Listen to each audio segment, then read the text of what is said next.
ಧರ್ಮಸ್ಥಳದಲ್ಲಿ ನಡೆದ ಯುವತಿ ಸೌಜನ್ಯ ಅತ್ಯಾಚಾರ ಹಾಗೂ ಕೊಲೆ ಪ್ರಕರಣ ಬಹುತೇಕ ಮುಚ್ಚಿ ಹೋಗಿತ್ತು. ಯೂಟ್ಯೂಬರ್ ಸಮೀರ್ ಈ ಕುರಿತು ತನ್ನ ಯೂಟ್ಯೂಬ್ ಚಾನೆಲ್ನಲ್ಲಿ ಮಾಡಿದ ಧರ್ಮಸ್ಥಳ ಹಾರರ್ ಎಂಬ ವಿಡಿಯೋವನ್ನ ಮಾಡಿದ್ರು. ಇದರಲ್ಲಿ ಧರ್ಮಸ್ಥಳ ಗ್ರಾಮದಲ್ಲಿ ಊರಿನ ಮುಖಂಡ ದೇವಮಾನವ ಎಂದು ಕರೆಸಿಕೊಳ್ಳುವ ವ್ಯಕ್ತಿಗೆ ಸೌಜನ್ಯ ಕೊಲೆ ಪ್ರಕರಣಕ್ಕೆ ಸಂಬಂಧವಿದೆ ಎಂದು ಆರೋಪಿಸಿದರು. ಕೇವಲ ಈ ಪ್ರಕರಣ ಮಾತ್ರವಲ್ಲದೆ ಧರ್ಮಸ್ಥಳದಲ್ಲಿ ಇನ್ನೂ ಹಲವಾರು ಪ್ರಕರಣಗಳಿವೆ. ಅವುಗಳಿಗೂ ಇದೇ ಊರ ಮುಖಂಡ ಕಾರಣ ಎಂದು ತಿಳಿಸಿದ್ದರು. ಎಲ್ಲಿಯೂ ಹೆಸರನ್ನೇ ತೆಗೆದುಕೊಳ್ಳದಿದ್ದ ಸಮೀರ್ ಈ ಗಂಭೀರ ಆರೋಪಗಳನ್ನು ಮಾಡಿದ್ರು. ಈ ವಿಡಿಯೋ ಸಿಕ್ಕಾಪಟ್ಟೆ ವೈರಲ್ ಆಗಿ ಭಾರಿ ಚರ್ಚೆಯನ್ನ ಹುಟ್ಟುಹಾಕಿತ್ತು ಹಾಗೂ ಜನರಿಗೆ ಪ್ರಕರಣದ ಕುರಿತು ಇದ್ದ ಅಭಿಪ್ರಾಯವನ್ನ ಸಹ ಬದಲಿಸಿತ್ತು.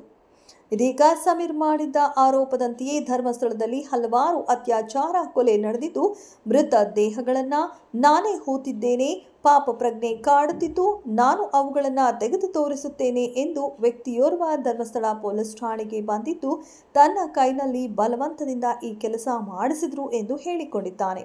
ಸದ್ಯ ಈ ಸುದ್ದಿ ಹೊರ ಬೀಳುತ್ತಿದ್ದಂತೆಯೇ ಸಮೀರ್ ತನ್ನ ಇನ್ಸ್ಟಾಗ್ರಾಮ್ ಖಾತೆಯಲ್ಲಿ ನಕಲಿ ದೇವಮಾನವ ದೇಶ ಬಿಡುವಂತಹ ಸಾಧ್ಯತೆ, ಭಾರತ ದೇಶಕ್ಕೆ ಇಟಲಿ ದೇಶದ ಜೊತೆ ಹಸ್ತಾಂತರ ಒಪ್ಪಂದ ಮಾಡಿಕೊಂಡಿಲ್ಲ, ನಕಲಿ ದೇವಮಾನವ ಅಲ್ಲೇನಾದರೂ ಹೋದರೆ ಹಿಡಿಯೋಕೆ ಸಾಧ್ಯವೇ ಇಲ್ಲ ಎಂದು ಬರೆದುಕೊಂಡಿದ್ದಾರೆ. ಇನ್ನು ಈ ಮೂಲಕ ಸಮೀರ್ ತನ್ನ ವಿಡಿಯೋದಲ್ಲಿನ ಧರ್ಮಸ್ಥಳ ಗೌಡ್ರ ಕುಟುಂಬದ ಮುಖ್ಯಸ್ಥ ದೇಶ ಬಿಡುವ ಸಾಧ್ಯತೆ ಇದೆ ಎಂದು ಎಚ್ಚರಿಸಿದ್ದಾರೆ. ಇದೆಷ್ಟು ಈ ಹೊತ್ತಿನ ಸುದ್ದಿ. ಮತ್ತಷ್ಟು ಸುದ್ದಿಗಳಿಗಾಗಿ ನೋಡ್ತಾ ಇರಿ ಸಿರಿ ಟಿವಿ.